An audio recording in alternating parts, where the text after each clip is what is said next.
had a good old trip down memory lane yesterday, and we were trying to work out the exact date when we first performed together for Swansea Little Theatre.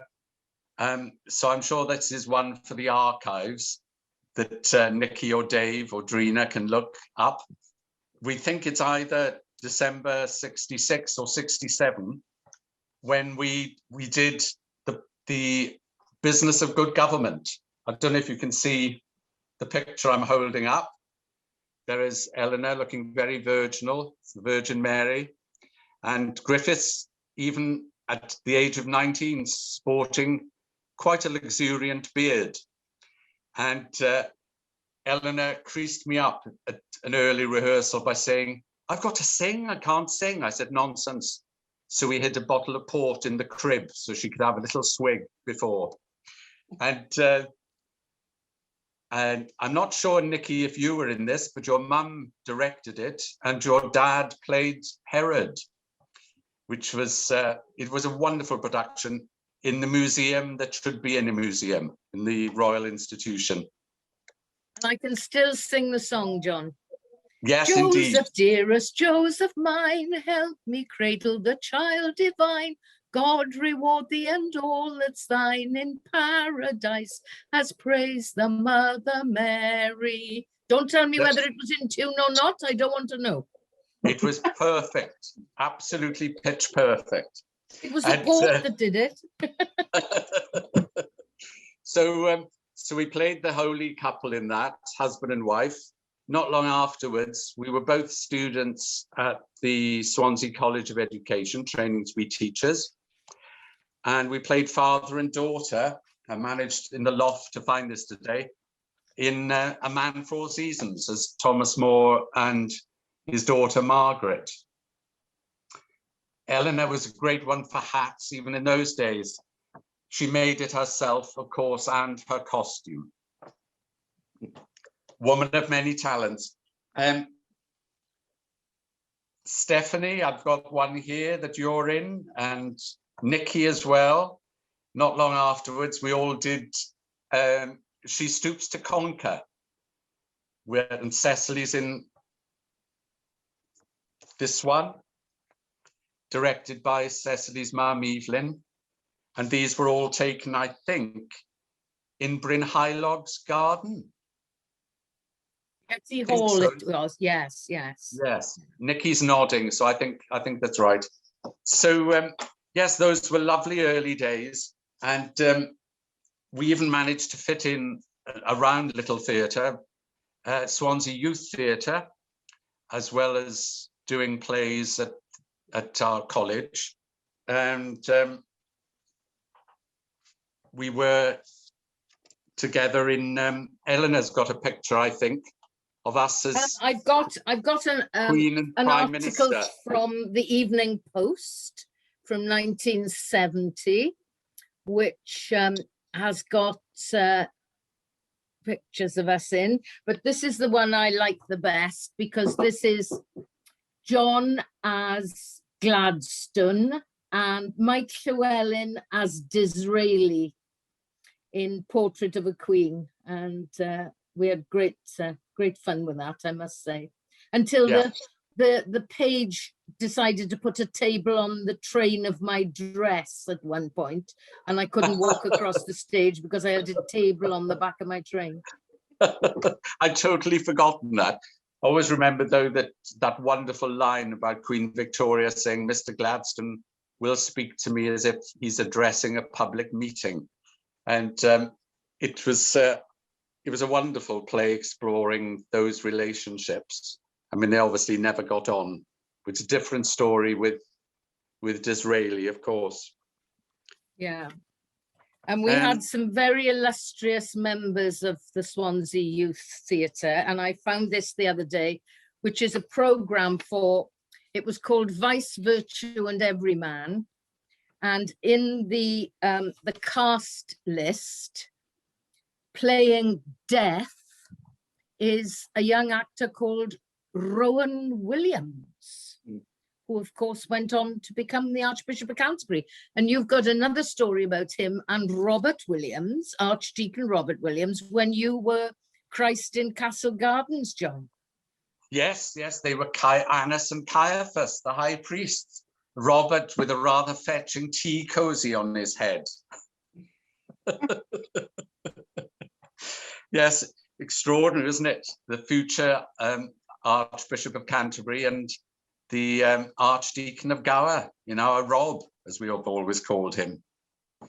And of course, round about that time, we took Romeo and Juliet, with Eleanor playing Juliet and Gareth playing Romeo, to our twin city, Mannheim, and other cities in West Germany, as it was then. And little did we know then, Eleanor, that we would be touring together professionally for the British Council on 5 tours for me. I know you did more, performing Shakespeare all over Africa, from Algeria in the north down to Zimbabwe in the south. That's right. Still pretending I was young enough to play Juliet. Yes, indeed. We had japes, scrapes, and narrow escapes. We had fantastic experiences.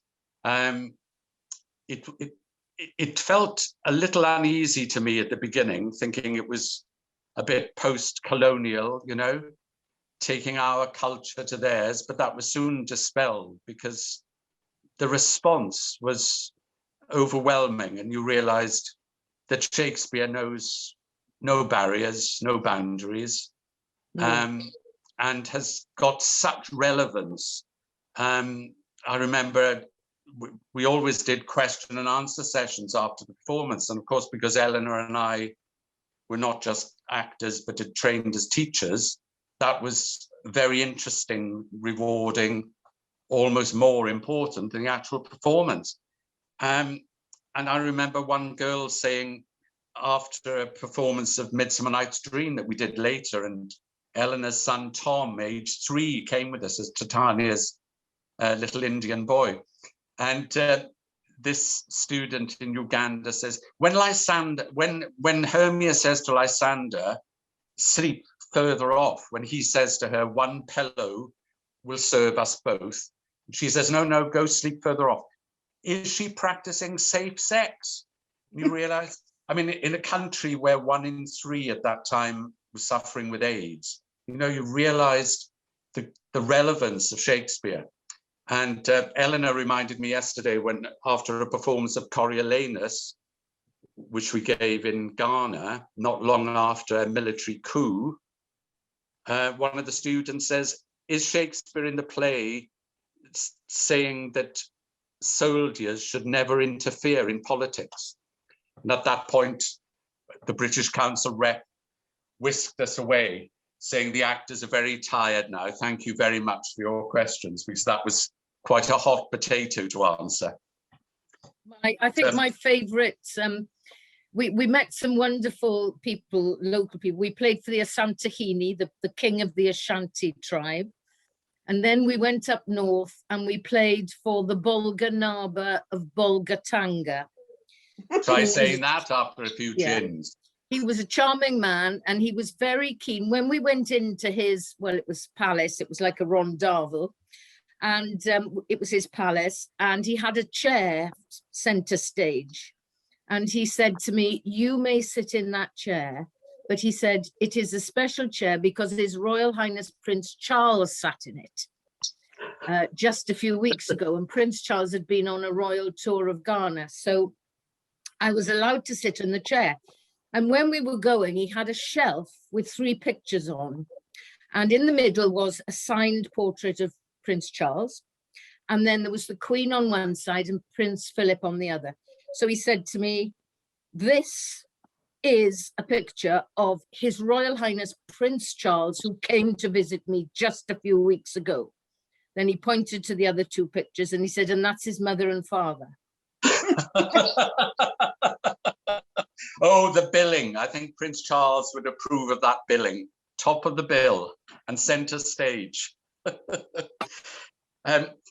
My first tour with Eleanor, we spent 4 weeks in Ghana, and I always remember where I was when she told me that she wanted me to go to Africa with her. In fact, she put it more bluntly than that. It was a phone call. She said, "John, what are you doing?" And I said, I'm moving a gas stove downstairs. She said, "No, not just at this minute. What are you doing, in the next month or so?" I said, "Well, I'm going to do some supply teaching because I'd already given up teaching to give acting a go professionally."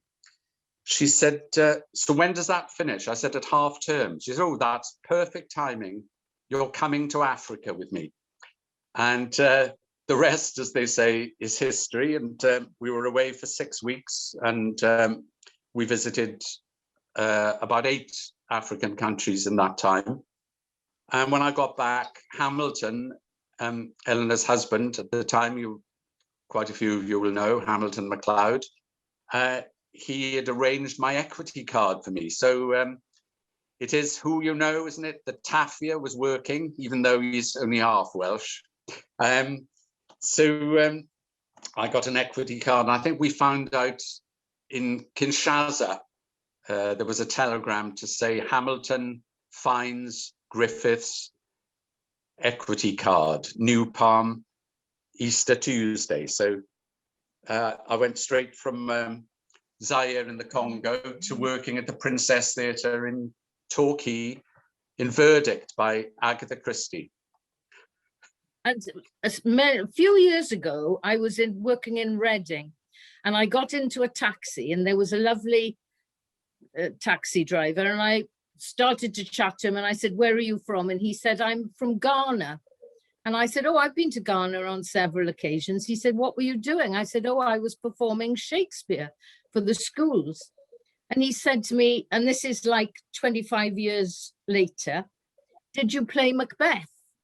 I said, "Yes." He said, "Did you go to a fancy pin boys' school?" I said, "Yes." He said, "Did you have brown clothes on?" He said, "and crown." I said, "Yes." He said, "I saw you. It was one of the most exciting performances of my life." And that was 25 years later in Reading. Amazing. But talking of royalty, wherever we went, well, not wherever we went, that's a slight exaggeration, but there were teachers then at the school who'd been pupils when Judi Dench had done exactly what we had done when she toured West Africa with two-handed Shakespeares. So we were following in quite illustrious footsteps. Yeah. And when you decided you were going to go professional, John, you were doing Under Milkwood, we both were. Now there's the picture of you with Shirley King in Under Milkwood at the Kenneth More Theatre in Ilford.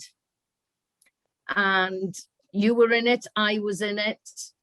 And I remember you coming up to me and saying, "Fan, I would like to go professional. I'm going to give up teaching and I'm going to become a professional actor." That was another picture from the same production. "Do you think I should do it?" And I said, "Of course you must." So you did. But there were, for all the right reasons, lots of people tried to put me off, saying, "Oh, there's not much work about, you'll face months and months or perhaps years of unemployment." But looking back now, there was a terrific amount of work about.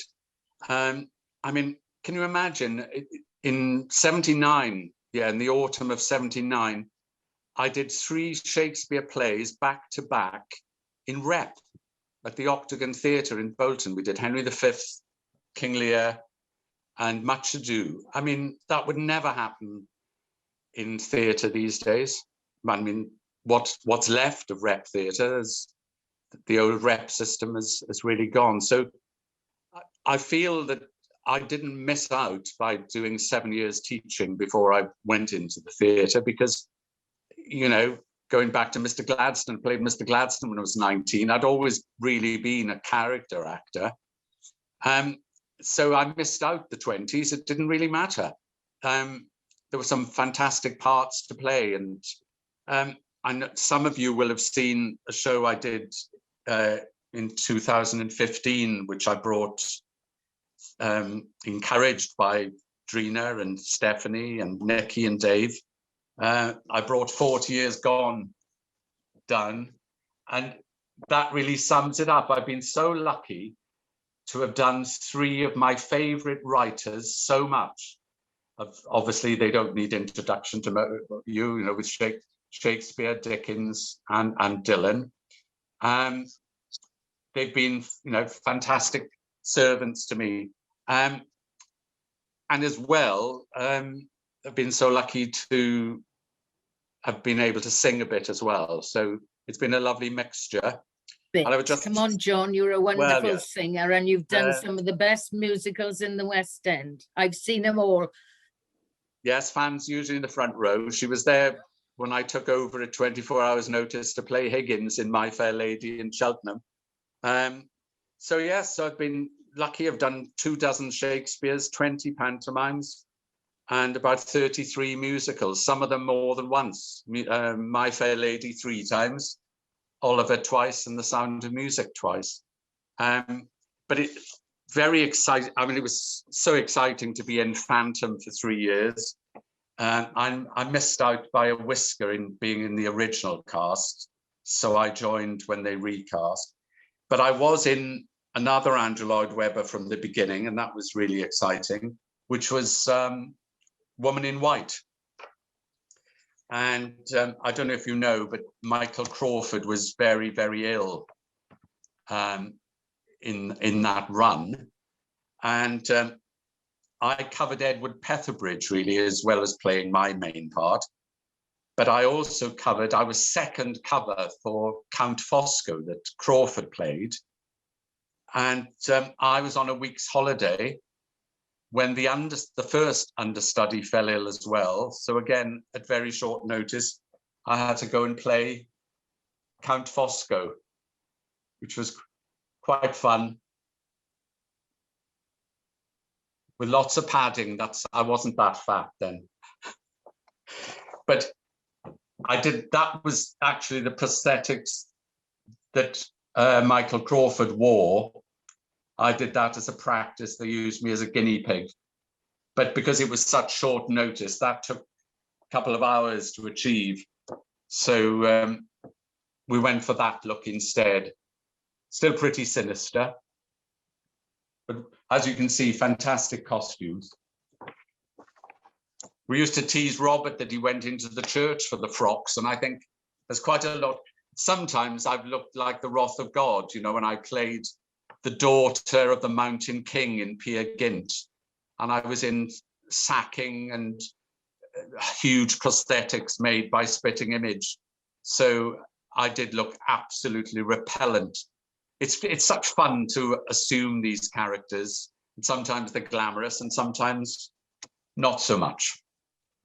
We worked for a company called New Prom Productions, where the boss was very, very penny pinching. And I remember us going down to Torquay for summer season, and we were doing a Macbeth down there, and he sent down a skip with the pantomime costumes from, I think it was Mother Goose or Dick Whittington or something. No, Jack and the Beanstalk, I think it was.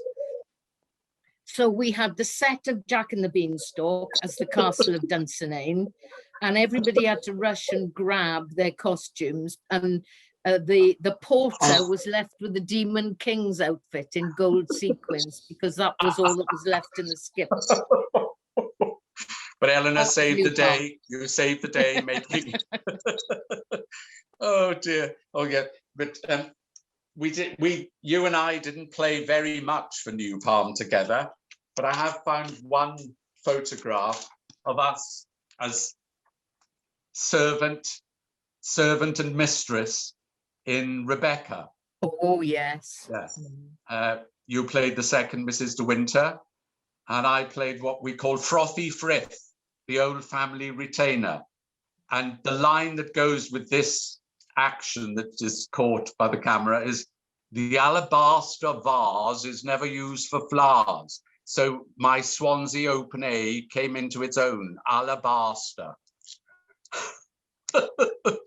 Oh, they were great times, those times in rep. And I did find one today of of Hamilton and me in a very good production, actually, that had much higher production values, of The Merchant of Venice, which was directed by a telly director now no longer with us, called John Sickle. And he gave me my first break on television. But this, I think Hamilton was playing one of the salads. I think, in fact, that's me as Antonio in the center, with Lionel and Hamilton as the salads, as they're lovingly called in The Merchant. So it was all done in Edwardian dress. It was very, very successful. So towards the end of the 90s, I was did a lot of Shakespeare at the Open Air Theatre in Regent's Park. And one day my new agent got very excited. She got me an audition for a production of Christmas Carol in Sweden. So I did 5 seasons in the end over there. We got a little poster of Mr. Griffiths as Scrooge, which was a fantastic part to do. Such a, actors often talk about the journey that an actor makes or a character makes within the play, but that's certainly true of Scrooge. And such a wonderful part to play. But on a personal note, during one season, my cousin, who I was very, very close to, died of meningitis. And she'd been due to come out and visit me in Stockholm to see the production. And one day when I had a bit of spare time, I was listening to the radio and heard a Swedish actress talking about her one-woman show where she presented the whole of St. Luke's Gospel. So I thought this would be a wonderful tribute to my cousin, who was a very religious woman and very spiritual. So when I came back for Christmas to London, my mum was staying with me, so she was going to bed quite early. And on 4 successive evenings, I read a gospel per night. And I was very tempted by Luke's gospel, which has such beautiful language in it and contains the Magnificat and the Nunc Dimittis, has wonderful roles in it. Women feature very, very much in it. But it was very, very long and would have needed extensive cutting. So I more or less decided not to do that one. And then on the 4th evening, I read John's Gospel, and it was like scales falling from my eyes, because we're not used to reading a book in one sitting like that. We just, when it's the Bible readings in church, a few verses. And I was just struck by this invisible character all the time, the disciple whom Jesus loved, the silent witness at all these happenings, who's never named. And then right at the end, he reveals himself and says, I know this was true because I was that disciple. And that was so, I still now saying it, get the tingle feeling. And much later, when I took it not just to churches and cathedrals, but round theatres as well, actor friends would say to me, that was a bit of a cheap trick at the end, saying, wink, wink, nudge, nudge. It was me all the time. And I said, there we are, it's there, chapter and verse. It's in the good book. So it was a wonderful opportunity to present this. And I was lucky enough to enlist the services of Gareth Armstrong to direct it. And we had a wonderful experience bringing that text to life. When Robert saw it, he wrote a review. when I did it in Brecon Cathedral, and came out with a wonderful line, "The word made fresh." A play on, and the word was made flesh and dwelt among us. So it was, Gareth, who had done a one-man show before, said you'll never be the same actor again once you've done a one-man show. It gives, because actors so often are not in control. We're waiting for the phone to ring, or these days an email. And you are employed, you do what a director says, you are used to rejection. So actually to do a one-man show is very empowering. Just got one little still here, but a magnificent set. And I said to the designer, "Oh, I just love the color. It's brilliant how you captured that. It just looks like Israel." And I said, "What would you call it?" He said, "Magnolia." But this was just the costume that was used for the second half, from the Passion onwards. And in the first half, it was a hooded black gown when it was dealing with Christ's ministry. And I remember Fifi, when she came to see the Swansea performance at St. Paul's in Sketty, said he got very angry, didn't he? It was very well. I said, yes, he did. He threw the money changers out of the temple, and also Fifi said, which I thought was very endearing. She said, "But he was so Jewish. It's so Jewish," because we use very much Jewish music through it. And I said, "Well, yes, he was, So there we are. It's So having done that, and I decided. Well, John, you've always been inclined to a little bit of religious goings on, haven't you? I think this is You and Me. It was a review of something, wasn't it? What was it called? Yes. We were in again for Gareth. A production of Much Ado About Nothing at the Sherman in Cardiff, and we did a cabaret for the last night party, and there we're doing the Vatican Rag for Tom Lehrer from Tomfoolery. Yes, that was a picture of us, because it was all set in the Vatican, wasn't it? And yes, it was a very, very good production, actually. And I was playing Ursula, I think, and I was a nun. And I was playing Antonio. Great fun with that. Yeah. Yes, oh, great. That's right. That's wonderful right. production. Yes. Yeah. So up until this time last year, all was going really merrily along. Lots of lovely musicals, and for almost 2 years in Gareth's production of the Mousetrap, and 40 minutes notice, the curtain came down on the Mousetrap when COVID struck. And I've thought several times over the last 10 months, wouldn't it be ironic if the very first professional show I did was an Agatha Christie, and I wonder if the Mousetrap will be my last. But hope springs eternal.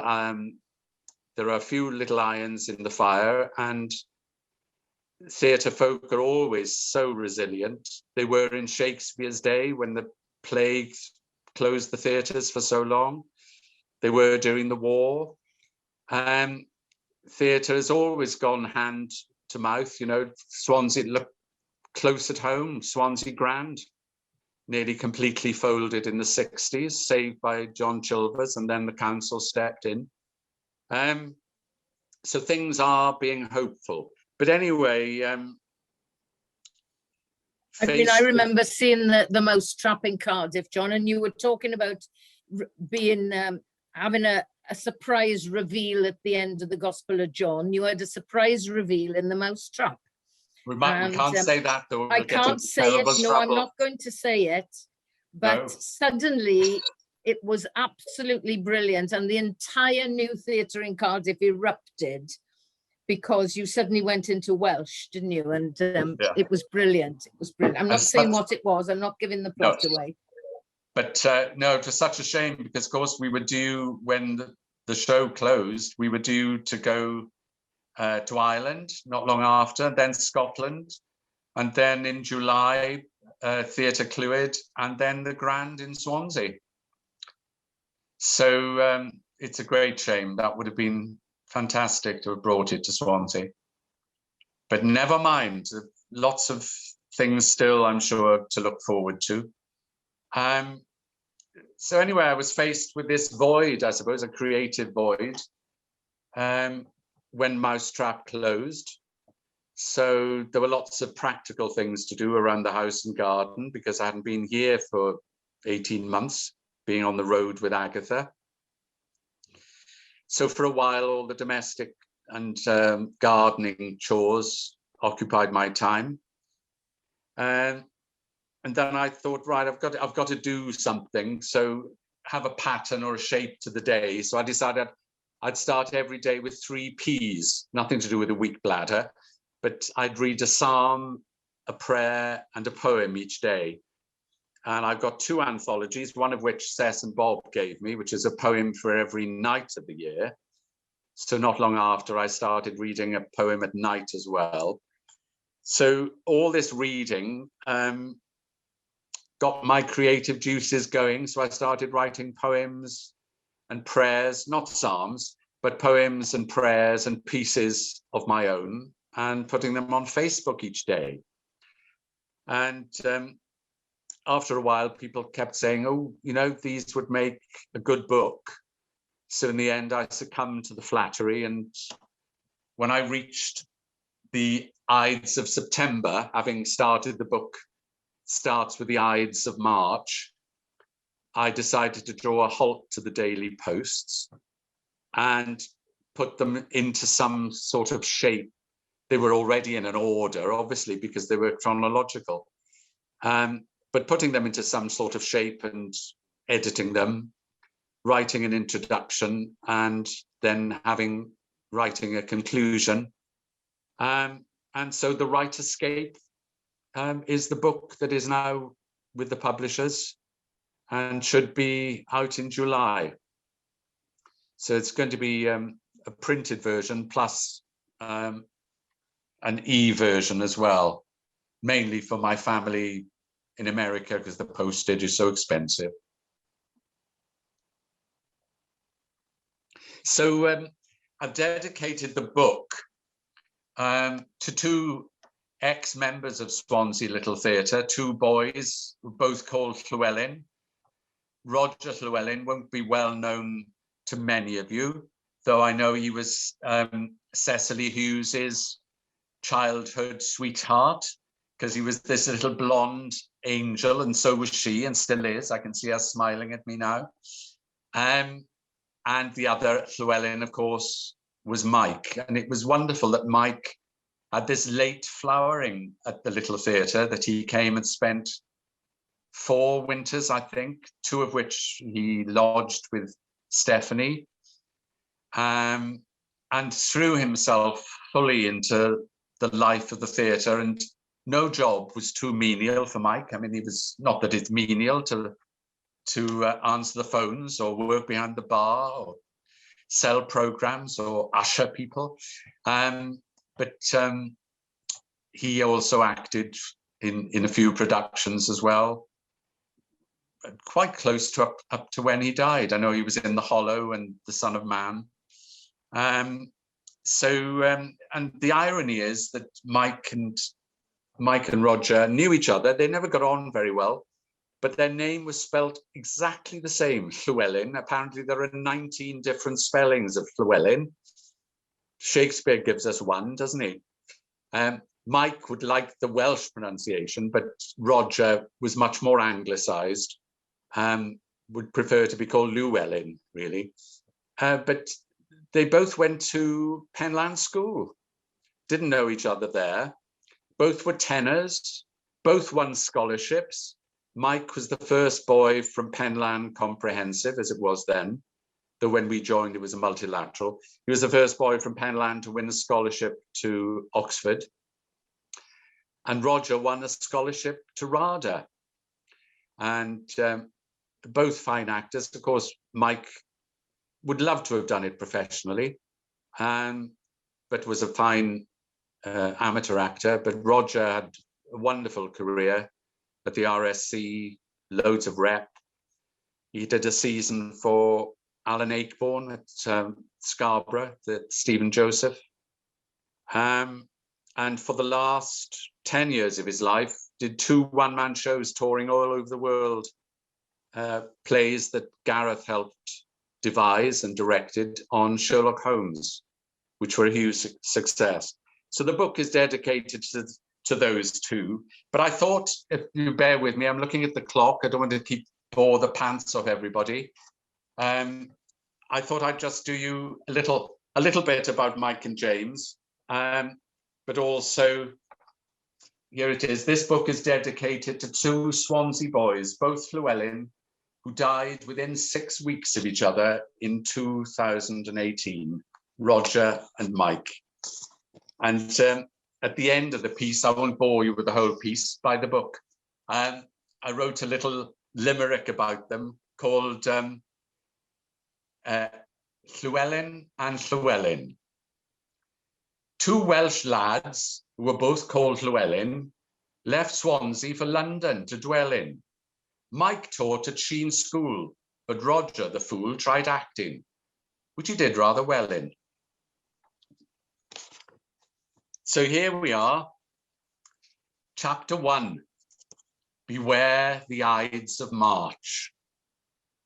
6:32 p.m, Monday the 16th of March, Waterside Theatre, Aylesbury, an almost dark auditorium. Not happy with that blackout, Gary? Anything you can do? I was putting the question to our lighting designer on the tour of Agatha Christie's The Mousetrap. It was part of my job as resident director to ensure that at the end of Act 1, the stage should be as dark as we could make it. Otherwise, the play would cease to be a murder mystery. The cat truly would be let out of the bag. As Gary sets about his task, there's a tap on my shoulder. It's the theatre manager. Don't worry about it, John. There'll be no show tonight in this or any other theatre. We just received a directive from above. Terrible timing. Some playgoers are already pressing into the bar and foyer, ordering their drinks, buying programmes, anticipating an enthralling evening ahead from the Queen of Crime. The whole company gathers in the green room where the theatre has laid on drinks for us all. These would normally be drunk after the first night's performance, not before. Doesn't feel right. The atmosphere is gloomy and tense. We drown in a flood of questions. What's happening at this moment, front of house? Are some people angry? Or are they just disappointed? After all, they've probably been planning this for a while, a chance to see this iconic play at last. Have they come far? Are they demanding refunds? Are others philosophical and patient? Will the theatre be insured? Or will this be judged to be force majeure? And what about the workers? If the rest of the run is cancelled, will we be paid? What is the contractual position? How will equity, the actors' union, react? As actors invariably do in a crisis, we adjourn to the pub. The White Hart is very busy for this time on a Monday. It looks more like last orders on a Saturday night. Perhaps the punters sense that when time is called tonight, it might last considerably longer than normal. We manage to find a table, almost colliding with a dodging waiter who's trying to control a shaky snake of pint glasses in the crook of his arm. Our questions continue to ebb and flow as we enjoy a glass or two. What about the Irish leg? We're due in Dublin in a fortnight. They might have different rules. It's a foreign country after all. There are the Scottish and Welsh dates on the schedule too. What will those devolved administrations decide?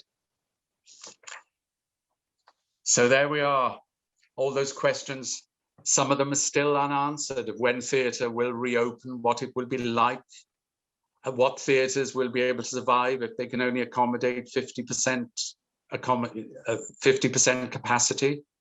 You know, some of the large theatres and big shows will manage to survive. You know, 50% of the London Palladium, that's fine, you can probably get by, but 50% at the Grand, probably not, you know. So theatre's going to need a lot of support from, and I know people are, from what friends who are not in the theatre say to me, they can't wait to go back and see a live show. There's nothing that, all Zoom is all great, all this is fantastic. Netflix and watching repeats of Gavin and Stacey and our favorite films and so on, but nothing beats being in a room with live theatre, albeit stand-up comedy, music, pop concerts, orchestral concerts, oratorio, musical theatre, and of course my first love, plays. So there we are. That's how I've occupied myself in the 40 odd years since I've left teaching, and how I've occupied myself in the last year during lockdown. So I've left you 12 minutes for questions. And oh, hopefully we've been plotting and planning.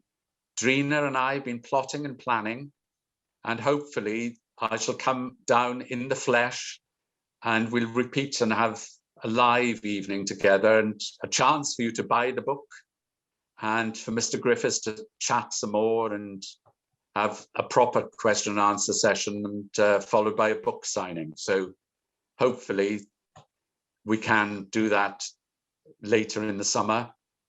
And also I'm going to come down in November, all being well, to take part in the Swansea Book Fair, which will be held in the Royal Institution. So it'll be nice to go back there.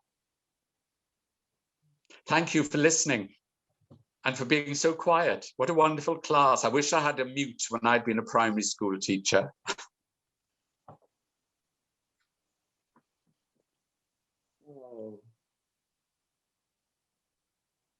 Well, thank you, John, very much indeed. That was very enjoyable. Really, really some good memories and insight into your, can you hear me? Yes, I can.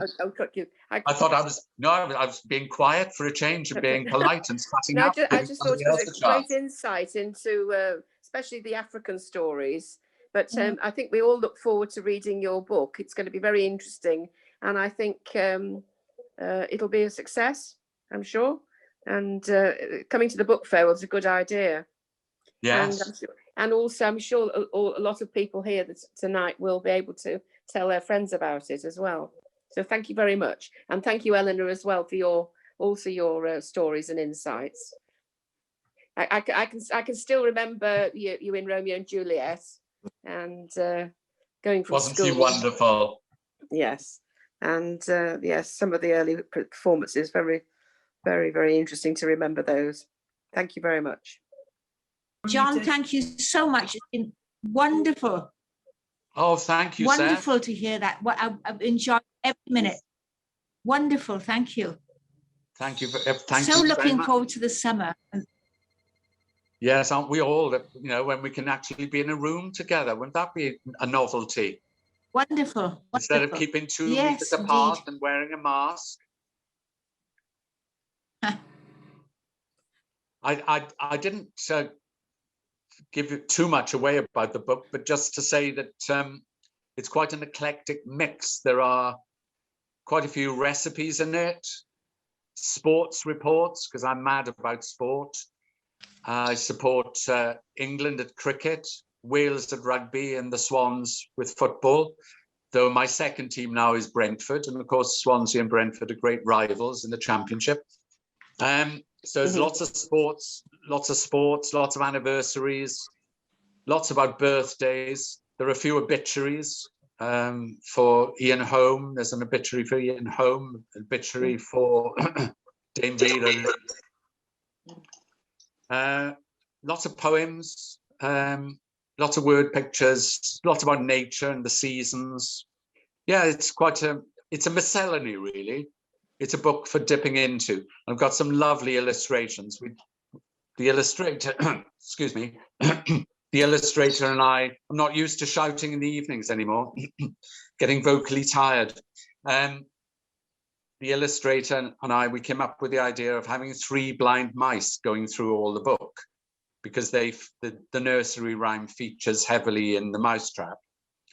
So these mice appear on various pages, and at one stage they are the 3 witches from Macbeth, and one of them says to the other, "I told you to go easy on the back bit." Another time they're 3 musketeers fighting the COVID cat. But I think my favorite one is when theatre reopens and these 3 blind mice buy the royal box, and they put on their glad rags and their best jewels, and so they're the 3 bling mice. we're all looking forward to that day when we can dress up to the nines and go to a theatre and watch a really good show. Yeah.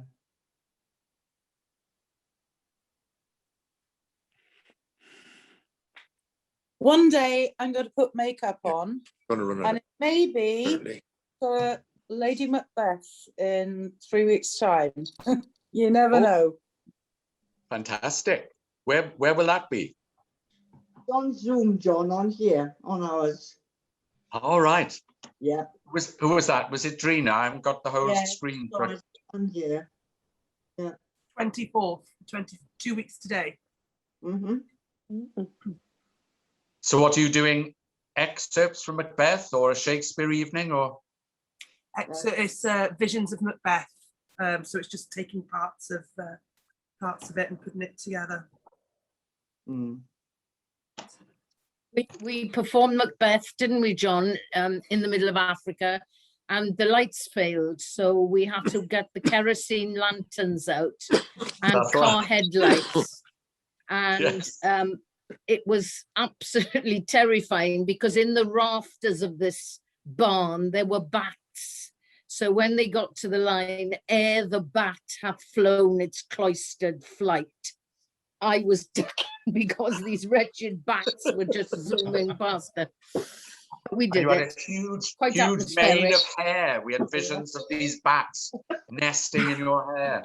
Yeah. But it was so hot, what with the kerosene lamps and the humidity and the temperatures probably still up in the 90s. That was an evening performance, obviously. And I can remember the question and answer session. The bats had, I think, probably gone to sleep, but we've been dive bombed and covered in all sorts of creepy crawlies. And we did about 40 minutes, I think, of question and answer. And in the end, I think, as I swallowed a fly, I said, "I'm sorry, we've been eaten alive here now. We have to stop."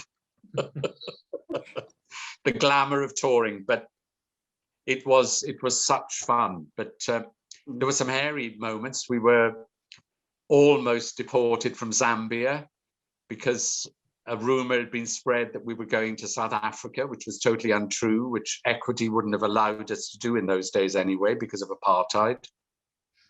And Eleanor and I were stranded in Ghana for, I think, 10 days, Eleanor, when there was the military coup in Ghana. And we were on the first flight out with a different Archbishop of Canterbury.